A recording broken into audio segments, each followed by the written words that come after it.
When Japanese destroyers detected American B-25 bombers approaching at wave-top level in 1943, Commander Yamamoto wasn't worried. Medium bombers couldn't sink warships, everyone knew that. Then the nose guns opened fire with 8.50 calibers simultaneously, shredding his bridge crew in seconds before skip bombs tore through his hull below the waterline. What kind of military allows a maintenance lieutenant to completely rewrite naval warfare doctrine in just 6 weeks? And why couldn't Japan do the same? Before we jump back in, tell us where you're tuning in from. And if this story touches you, make sure you're subscribed, because tomorrow I've saved something extra special for you. The morning sun rose over the Bismarck Sea on March 2, 1943, painting the water gold and orange. Commander Takeshi Yamamoto stood on the bridge of his destroyer, scanning the horizon with his binoculars. He had served in the Imperial Japanese Navy for 15 years, and this convoy escort mission felt routine. 8 transport ships carried food, ammunition, and 7,000 soldiers to reinforce the garrison at Lae, New Guinea. 4 destroyers, including his, surrounded them like protective wolves. The convoy stretched across 2 miles of ocean, steaming north at 12 knots. Yamamoto felt confident. His ship had survived dozens of battles. His crew knew their stations perfectly. Every man understood his duty to the emperor. Below deck, sailors prepared the anti-aircraft guns, checking ammunition belts and cleaning the barrels until they gleamed. The convoy had traveled for 2 days without incident. Radio reports mentioned American aircraft in the area, but Yamamoto dismissed the concern. American bombers attacked from high altitude, dropping their bombs from 10,000 feet or higher. Moving ships could easily dodge those slow-falling explosives. His destroyer carried enough firepower to fill the sky with metal and drive off any attack. The Japanese Navy had ruled these waters for over a year. Nothing suggested today would be different. At 800 hours, the radar operator called out contact reports. Aircraft approaching from the south. Yamamoto raised his binoculars again. He counted 12 planes. They looked like B-25 Mitchells, the twin-engine medium bombers America used for land targets. He smiled slightly and lowered his binoculars.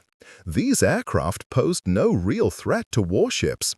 They were designed to bomb factories and bridges from safe heights. His anti-aircraft crews could handle them easily. He ordered his men to battle stations as a precaution, but his voice remained calm and steady. The sailors moved quickly to their positions, loading shells and training their guns skyward, waiting for the bombers to climb to their usual bombing altitude. But the bombers did not climb. Instead, they dropped lower, racing across the water at masthead height, so close their propellers kicked up white spray. Yamamoto felt his confidence crack like thin ice. This made no sense. Medium bombers did not attack this way. He opened his mouth to give new orders, but the words caught in his throat. The lead bomber's nose suddenly erupted with bright muzzle flashes. The sound reached him a heartbeat later, a thunderous roar like 1,000 drummers beating metal drums. Tracers streaked toward his ship in brilliant lines of fire. The bridge windows exploded inward. Men screamed. Metal punched through steel plates. Yamamoto dove to the deck as bullets chewed apart everything around him, wondering what kind of bomber carried that much forward firepower. 3 weeks earlier, Lieutenant Paul Gunn stood in a maintenance hangar at Port Moresby, staring at a B-25 Mitchell bomber with frustration burning in his chest. He had watched too many missions fail.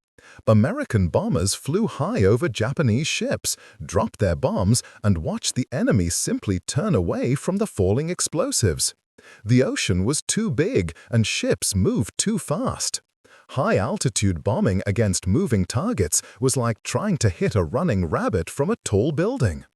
General George Kenney, commander of the 5th Air Force, had challenged his men to find a better way.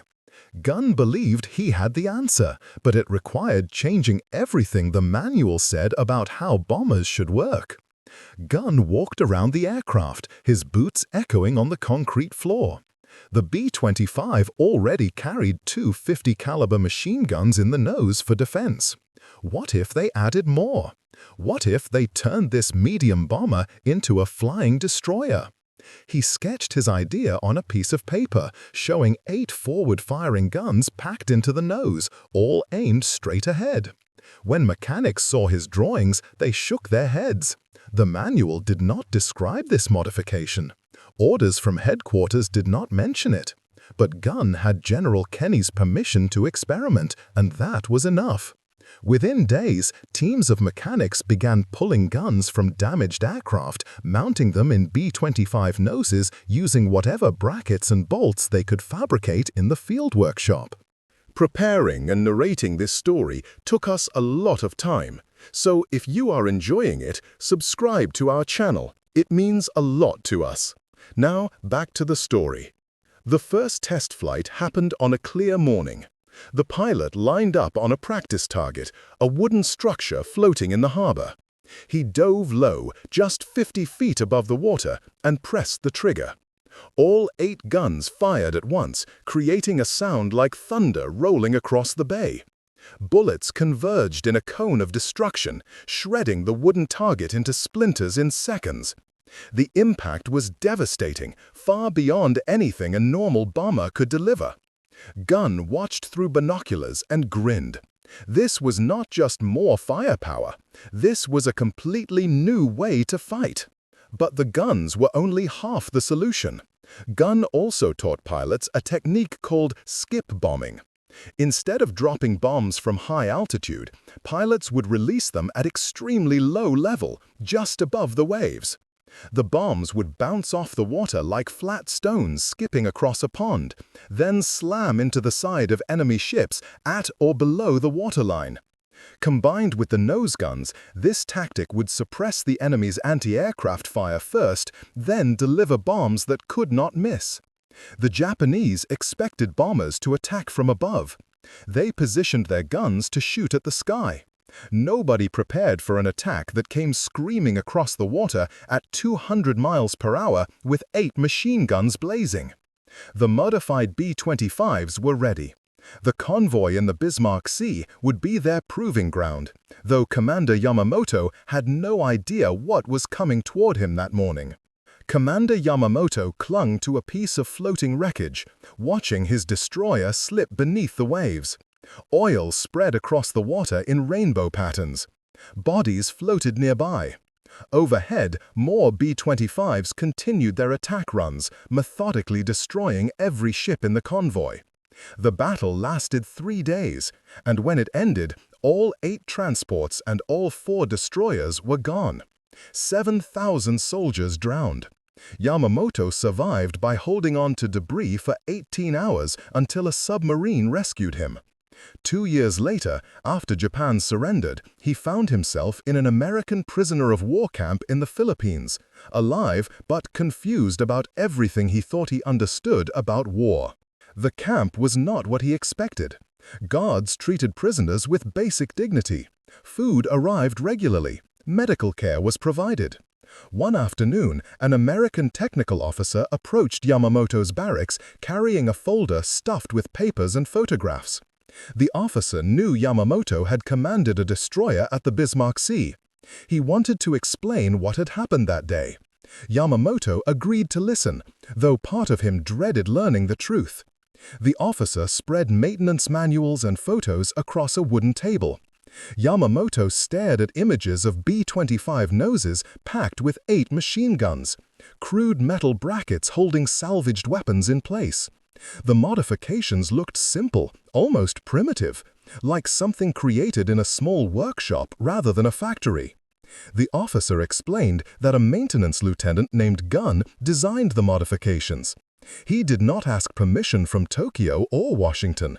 He simply identified a problem, proposed a solution, and field mechanics implemented it using spare parts.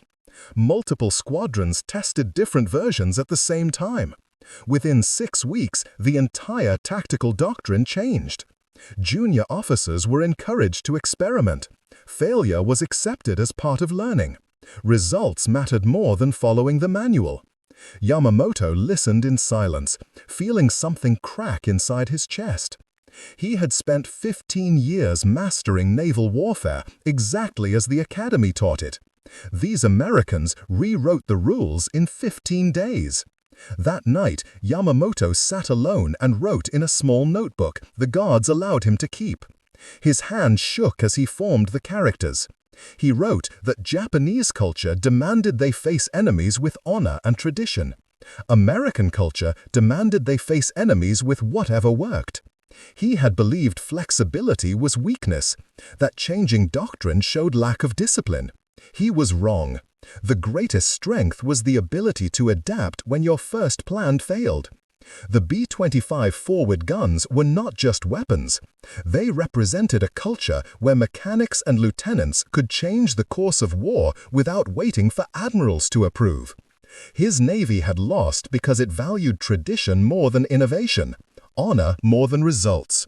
Yamamoto closed his notebook and stared at the ceiling, understanding finally why Japan never stood a chance. Yamamoto returned to Japan in 1946 carrying a canvas bag containing American technical manuals and photographs of modified aircraft. The ship approached Yokohama harbor on a gray morning. He stood at the rail and watched his homeland grow larger. The city he remembered was gone. Firebombing had turned wooden neighborhoods into ash fields. The Naval Academy where he trained was rubble. Yokosuka Harbor, once filled with mighty warships, now held only twisted metal skeletons rusting in shallow water. His wife and daughter waited on the dock, thinner than he remembered, wearing patched clothes. They embraced him quietly. There were no celebration parades for returning officers. Japan had lost everything, and everyone knew it. Walking through the streets felt like visiting a foreign country. American jeeps drove past carrying supplies. Former soldiers worked alongside civilians, rebuilding with American tools and techniques. Yamamoto saw engineers studying English instruction manuals, learning new methods for construction and manufacturing. The culture that once rejected foreign ideas now absorbed them desperately, trying to survive. He found work teaching at a small technical college that operated in a half-destroyed building. His students were young men who had missed the war, eager to learn anything that might help them find jobs in the shattered economy. Yamamoto taught industrial engineering, but he always began his first class with the same story. He would place the photographs of the B-25 modifications on his desk and let students examine them. He explained how a maintenance lieutenant changed naval warfare with spare machine guns and permission to experiment. He described the rigid Japanese system that punished innovation and rewarded only obedience to doctrine. Then he would ask his students a question. Which system did they want to build in the new Japan? One that valued tradition over results, or one that encouraged every worker to think and improve? The students always chose adaptation. Yamamoto noticed something unexpected happening in his classroom. Students who had been taught only to listen and obey now asked questions. They challenged his explanations. They proposed different solutions to problems. This would have been unthinkable before the war, when questioning a teacher meant disrespect. But these young people understood that Japan's survival depended on thinking differently. They had seen what rigid tradition accomplished. Their older brothers died following orders that made no sense. Their fathers lost a war because admirals refused to change tactics. These students wanted to build something new, something that learned from mistakes instead of repeating them forever. One student asked Yamamoto why Japanese commanders never developed their own skip-bombing tactics or nose-gun modifications. The question hung in the air like smoke. Yamamoto thought carefully before answering. He explained that innovation required permission to fail. In the imperial military, failure brought shame, demotion, or worse. Officers followed established doctrine because deviating from it risked their careers and honor. American officers like Lieutenant Gunn worked in a system that rewarded experimentation. If his gun modifications had failed, he would have simply tried something else. Japanese officers had no such freedom. They perfected what they were taught, but they could not imagine alternatives. The student nodded slowly, understanding that culture determined outcomes as much as technology or courage. Yamamoto kept his American technical manuals on a shelf in his small office. Sometimes former naval officers would visit men who had survived the war and now worked in factories or offices. They would sit quietly and page through the manuals, studying the crude brackets and improvised gun mounts. One visitor, a former submarine commander, asked if America won because they had better weapons. Yamamoto shook his head. America won because they had a better system for creating better weapons. They empowered the people closest to problems to solve those problems. Japan centralized all decisions in Tokyo, where commanders sat far from the fighting. By the time orders reached the front lines, battles were already lost. Years passed.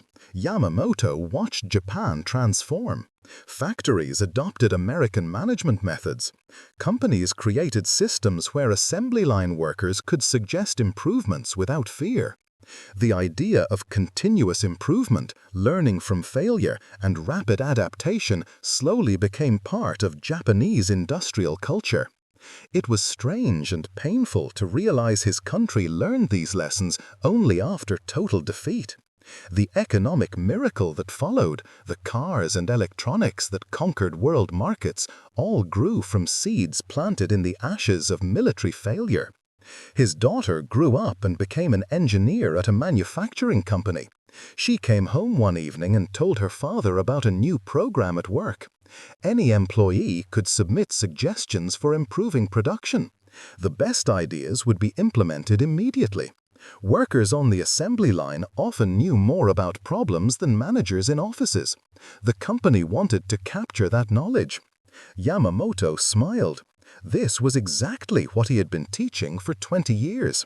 His daughter was building the future he dreamed about in that prisoner of war camp, the one where frontline knowledge mattered more than rank. Decades later, an interviewer visited Yamamoto at his small house in Yokohama. The old commander was gray and bent, but his eyes remained sharp. The interviewer asked what he learned from the war. Yamamoto picked up one of the faded photographs of a B-25 nose gun installation and held it gently. He said he learned more about victory from American medium bombers than from all his years in the Imperial Navy. Those forward-firing guns demolished more than warships. They demolished the illusion that honor and courage could replace innovation. Tradition without adaptation was just another word for defeat. That was the real weapon Japan never anticipated, and the lesson took a lifetime to fully understand.